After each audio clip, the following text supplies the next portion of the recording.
నమస్తే, welcome to Disha TV. మున్సిపాలిటీలు కార్పొరేషన్లలో భారీ విజయం సాధించి మంచి ఊపులో కనిపిస్తున్న అధికార కాంగ్రెస్ పార్టీ మరో ఎన్నికకు సిద్ధమవుతున్నట్టు తెలుస్తున్నది. ముందుగా కోర్ అర్బన్ ఏరియాలోని 3 కార్పొరేషన్లకు ఎన్నికలు నిర్వహించడమా లేకపోతే ఎంపీటీసీ జెడ్పీటీసీ ఎన్నికలకు వెళ్ళడమా అని ఆలోచన చేస్తున్నట్టు తెలుస్తోంది. ఏ ఎన్నికను ముందు నిర్వహిస్తే రాజకీయంగా ఉపయోగపడుతుంది అని పలు కోణాల్లోనూ ఆరా తీస్తున్నట్టు సమాచారం. ఇప్పటికే ప్రాథమిక స్థాయిలో చర్చలు జరిగాయని ఈ నెలాఖరులోపు ఓ క్లారిటీ వస్తుందని మంత్రులు అంచనా వేస్తున్నారు. వచ్చే నెల మార్చి మొదటి వారం లేదా రెండో వారంలో ప్రారంభమయ్యే అసెంబ్లీ బడ్జెట్ సమావేశాలు నెల చివరి వరకు జరగనున్నాయి. అదే సమయంలో అధికారులు మంత్రులు బడ్జెట్ సెషన్లో బిజీగా ఉండనున్నారు. కావున ఎన్నికలు నిర్వహించడం సాధ్యం కాదు. అలాగే 10th ఎగ్జామ్స్ కూడా మార్చి 14 నుండి ఏప్రిల్ 16 వరకు కొనసాగుతుండగా ఎలక్షన్ నిర్వహించడం కష్టమవుతుంది. దీంతో ఏప్రిల్ 10 తర్వాత షెడ్యూల్ విడుదల చేసి ఏప్రిల్ చివరి వరకు ఎన్నికల ప్రక్రియ మొత్తం పూర్తి చేసేలా షెడ్యూల్ తయారు చేస్తున్నట్టు సమాచారం. మే నెలలో విపరీతమైన ఎండల కారణంగా పోలింగ్ నిర్వహణ కష్టంగా మారనుంది.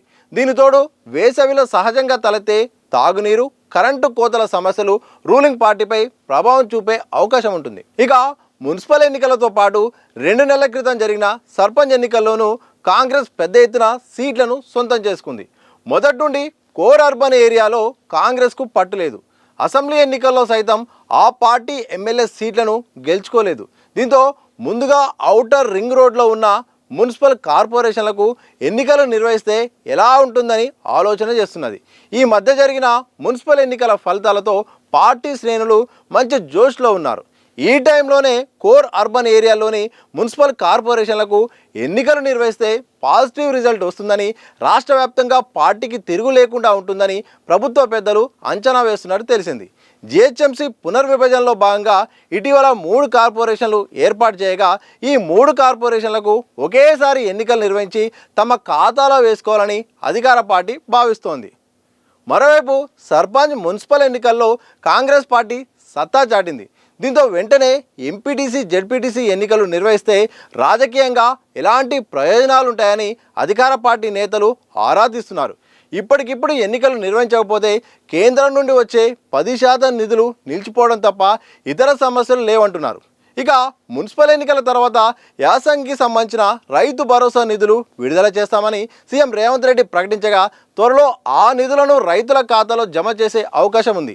ఈ సమయంలో ఎన్నికలకు వెళ్తే 90% పైగా ఎంపీటీసీ జెడ్పీటీసీలు గెలిచి మెజారిటీ మండల జిల్లా పరిషత్ అధ్యక్ష పదవులను సొంతం చేసుకోవచ్చని కాంగ్రెస్ పార్టీ నేతలు అంచనా వేస్తున్నారు. కాగా కోర్ అర్బన్ ఏరియాలోని మున్సిపల్ కార్పొరేషన్ ఎన్నికల తర్వాత ఎంపీటీసీ జెడ్పీటీసీ నిర్వహించవచ్చని మరికొందరు కూడా వాదిస్తున్నారు. ఏదేమైనప్పటికీ ఇక ముందు ఏ ఎన్నికలకు వెళ్ళనే అంశంపై ఈ నెలాఖరు వరకు ఓ క్లారిటీ వచ్చే అవకాశం ఉందని మంత్రులు అభిప్రాయపడుతున్నారు. అసెంబ్లీ సమావేశాలు మొదలయ్యే ముందు కేబినెట్ సమావేశం జరగనుండగా హైదరాబాద్ ఏరియాలోని మున్సిపల్ ఎన్నికలకు ముందుకెళ్లడమా లేదా ఎంపీటీసీ జెడ్పీటీసీ ఎన్నికలకు వెళ్ళడమా అనే క్లారిటీ వస్తుందని కూడా ఇటు అంచనా వేస్తున్నారు. ఏదేమైనప్పటికీ సర్పంచ్ ఎన్నికల్లో మెజార్టీ స్థానాలు అయితే మాత్రం అధికార కాంగ్రెస్ పార్టీ సాధించింది.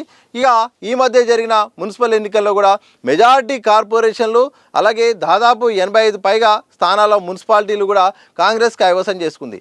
ఈ జోష్లో ఉండగా మరో 2-3 ఎన్నికలు కూడా ఇప్పుడు అధికార కాంగ్రెస్ వైపే ఉన్నాయి. ఒకటి గ్రేటర్ సంబంధించిన ఎన్నికలు. ఈసారి గ్రేటర్ హైదరాబాద్ను 3 భాగాలుగా కార్పొరేషన్లుగా ప్రభుత్వం నిర్ణయించింది. ఒకటి ఇక గ్రేటర్ హైదరాబాద్, మరొకటి ఇటు ఈ సైబరాబాద్ సంబంధించి చేసింది, మరొకటి మల్కాజ్గిరి చేసింది. అంటే 3 కార్పొరేషన్లకు ఎన్నికలకు నిర్వహించాల్సిన అవసరం ఉంది. ఎందుకంటే ఇక్కడ పాలక మండళ్ళకు కూడా సమయం అయిపోయింది. మరొక వైపు ఈ పరిషత్ ఎన్నికల నిర్వహణ కూడా ఉంది. వాస్తవానికి పరిషత్ ఎన్నికల ముందే, అసలు సర్పంచ్ ఎన్నికల కంటే ముందే పరిషత్ ఎన్నికలు నిర్వహిస్తారని అందరూ అనుకున్నారు. దానికంటే ముందు ఆ తర్వాతనే ఈ ఎన్నికలు నిర్వహించిన తర్వాతనే మున్సిపల్ ఎన్నికలకు వెళ్తామని కూడా చాలామంది అనుకున్నారు. ప్రభుత్వ పెద్దలు కూడా ఆ మధ్య నిర్ణయం తీసుకున్నారు. కానీ ముందుగా సర్పంచ్ ఎన్నికలు, ఆ తర్వాత గుర్తుపై జరిగే మున్సిపల్ ఎన్నికలకు వెళ్ళిన తర్వాత పరిషత్ ఎన్నికలకు వెళ్ళబోతున్నట్టయితే మాత్రం తెలుస్తోంది. వాస్తవానికి పరిషత్ ఎన్నికలకు సంబంధించిన ఇప్పటికే గుర్తుపై జరిగే ఎన్నికల కారణంగా ఇది కూడా రూరల్ సంబంధించిన వ్యవహారము. మెజారిటీ ఓటర్స్ కూడా వాళ్ళ డిసిషన్ బట్టి కూడా ఇటు అధికార పార్టీ వైపు ఉన్నారా, ప్రతిపక్షాల వైపు వైపు ప్రజలు ఉన్నారనే దానిపైన మాత్రం ఒక క్లారిటీ వచ్చే అవకాశం ఉంది. సో స్వతహాగా కాంగ్రెస్ పార్టీ అధికారంలో ఉంది కాబట్టి అధికార పార్టీకే ఎక్కువగా కూడా మైలేజ్ ఉంటుంది, ఎక్కువగా కూడా ఓటింగ్ శాతం అయితేంది, సీట్ల శాతం అయితేంది ఏ ప్రభుత్వానికి ఉన్నట్టుగానే కాంగ్రెస్ కూడా ఉంటుంది. ఇదే సందర్భంలో ఇప్పుడు మరి గ్రేటర్ సంబంధించిన కార్పొరేషన్లకి ఎన్నికలు నిర్వహిద్దామా, లేకపోతే పరిషత్ సంబంధించిన మండల జిల్లా పరిషత్ సంబంధించిన ఎంపీటీసీ జెడ్పీటీసీలు నిర్వహిద్దామా, ఏది ముందు నిర్వహిస్తే బాగుంటుంది అనే దానిపైన మాత్రం ఇటు కాంగ్రెస్ పార్టీ అయితే మాత్రం ఇటు ప్రభుత్వం అయితే ఇటు అధికార వర్గాలు కూడా ఆలోచన చేస్తున్నాయట. ఎందుకంటే ఒకవైపు 10th ఎగ్జామ్స్ ఉన్నాయి, మరోవైపు వేసవి ఉన్నది. ఈ టైంలో బగ్గుమన్న వేసవిలో ఎన్నికలు నిర్వహిస్తే మాత్రం అప్పట్లో ఓటర్లు చాలా ఇబ్బంది పడే అవకాశం ఉంటుంది, తాగునీటి సమస్యలు వచ్చే అవకాశం ఉంటుంది, స్వతహాగా ఇప్పుడు కరెంటు కోతలు ఉండే అవకాశం ఉంటుంది. అలాంటి సమయంలో ఇటు రైతులు కూడా ఆగ్రహంగా ఉండే అవకాశం ఉంటుంది. ఆ టైంలో నిర్వహిస్తామా, లేకపోతే అంతకంటే ముందు ఏప్రిల్లో నిర్వహిస్తామా, మార్చి తర్వాత జరిగే దాంట్లో నిర్వహిస్తామా అనే దానిపైన మాత్రం ఆరా తీస్తున్నట్టు తెలిసింది. మరోవైపు పరిషత్ ఎన్నికల లేకపోతే గ్రేటర్ సంబంధించిన ఈ కోర్ అర్బన్ సంబంధించిన 3 కార్పొరేషన్ ఎన్నికలు అనే దానిపైన కూడా చూస్తున్నాడా. ఎందుకంటే ఇప్పటికే మున్సిపల్ ఎన్నికలు అర్బన్ ఎక్కువగా ఓటర్లు ఉన్న దాంట్లో కూడా ఎన్నికలు పూర్తయ్యాయి. మరోవైపు గ్రేటర్ సంబంధించిన విషయాల్లో మాత్రం రాష్ట్ర వ్యాప్తంగా కాంగ్రెస్ అధికారంలో ఉన్నప్పటికీ కూడా హైదరాబాద్ మీద ఇటు ఎమ్మెల్యే సంఖ్యాపరంగా కార్పొరేషన్ల సంఖ్యాపరంగా కూడా చాలా వీక్గా ఉంది, అంతగా ప్రభావం లేదు. రాష్ట్రం అంతా కూడా మంచి అధికారానికి కావాల్సిన ఎమ్మెల్యే సంఖ్య ఉన్నప్పటికీ కూడా గ్రేటర్ హైదరాబాద్లో మాత్రం కాంగ్రెస్కు అంతగా బలం లేదు, కార్పొరేటర్స్ కూడా పూర్తి స్థాయిలో లేరు. మీరు బీజేపీ నుండి అలాగే గతంలో బీఆర్ఎస్ నుండి గెలిచిన వాళ్ళు చాలామంది కూడా పార్టీలు జాయిన్ అయ్యారు తప్ప సొంతంగా అయితే మాత్రం పూర్తి స్థాయిలో బలం లేదు. కేవలం ముగ్గురు కార్పొరేషన్లో ఉన్నారు వాస్తవంగా, అంటే ఒరిజినల్ కాంగ్రెస్ నుండి గతంలో గెలిచినప్పుడు తప్ప. సరే, ఇప్పుడు సంఖ్య పెరిగింది. ఇప్పుడు 3 కార్పొరేషన్లుగా ప్రభుత్వం ఇప్పుడు అయితే మాత్రం విభజించిన కారణంగా ఇక్కడ కూడా గెలవాల్సిన అనివార్యత కూడా కాంగ్రెస్ పార్టీపై ఉన్నది. మరి ఇలాంటి సందర్భంలో మరి ఏ ఎన్నికలకు వెళ్తుంది అనేది మాత్రం చాలా ముఖ్యము. సరే, ప్రస్తుతానికైతే మాత్రం వరుసగా ఎన్నికల్లో గెలుచుకుంటూ వస్తుంది.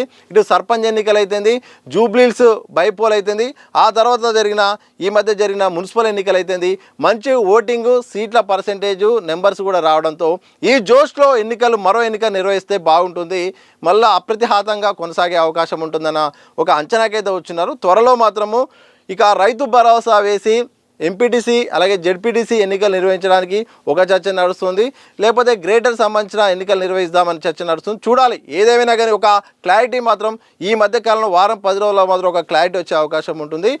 రైతు భరోసా వేసి పరిషత్ ఎన్నికలు నిర్వహిస్తాము, ఆ తర్వాత ఇక గ్రేటర్ ఎన్నికలు నిర్వహిద్దామని ఒక చర్చ ఉంది, లేకపోతే గ్రేటర్ సంబంధించిన ముందే ఎన్నికలు నిర్వహించి ఆ తర్వాత పరిషత్ ఎన్నికలు నిర్వహిద్దాం అనుకుంటున్నారు. ఏదైనా కానీ మార్చిలో అయితే మాత్రం ఇటు బడ్జెట్ సమావేశాలు, 10th సంబంధించిన ఎగ్జామ్స్ ఉన్నాయి కాబట్టి ఏప్రిల్లో నిర్వహించడానికి సిద్ధమవుతున్నట్టయితే మాత్రం చర్చ, అధికార వర్గాల సమాచారం కనిపిస్తోంది. మరి చూడాలి ఏ ఎన్నికలు ముందుంటాయి, ఎప్పుడు ఉంటాయి, మరి ఎన్నికలను ఎలా ఎదుర్కొంటారు, అలాగే ప్రతిపక్షాలు ఏ రకంగా ఈసారి మరి వ్యూహాత్మకంగా ముందడిగేస్తాయి. మరి అధికార పార్టీ వరుసగా విజయాలతో దూకుడు మీద ఉన్న అధికార పార్టీ మరి గ్రేటర్లో 3 కార్పొరేషన్లుగా విభజించిన గ్రేటర్లో మరి ఇక్కడ జెండా ఎగరవేస్తుందా లేదా అనేది ఒక క్వశ్చన్ మార్క్. అలాగే జిల్లా పరిషత్ సంబంధించిన ఎంపీటీసీ జెడ్పీటీసీ ఎన్నికల్లో అధికార పార్టీ ఏ మేరకు తమ విజయావకాశాలను కూడా పెంచుకుంటుందనే దానిపైన కూడా అందరూ ఎదురు చూస్తున్నారు. చూడాలి మరి రాష్ట్ర ప్రభుత్వం ఎలాంటి ఎన్నికలకు సిద్ధమవుతుంది, ఎలాంటి వ్యూహాలతో వెళ్తుంది, ప్రతిపక్షాలు ఎలా ఉండబోతున్నాయి, ఎన్నికల షెడ్యూల్ ఎప్పుడు రాష్ట్ర ఎన్నికల సంఘం విడుదల చేస్తుందనే దానిపైన ఉత్కంఠ చర్చ నడుస్తుంది. దీనికి త్వరలో ఒక ఫుల్ స్టాప్ పెట్టేలాగా ఒక డేట్ అనౌన్స్ అయ్యే అవకాశం అయితే మాత్రం కనిపిస్తూ ఉంది.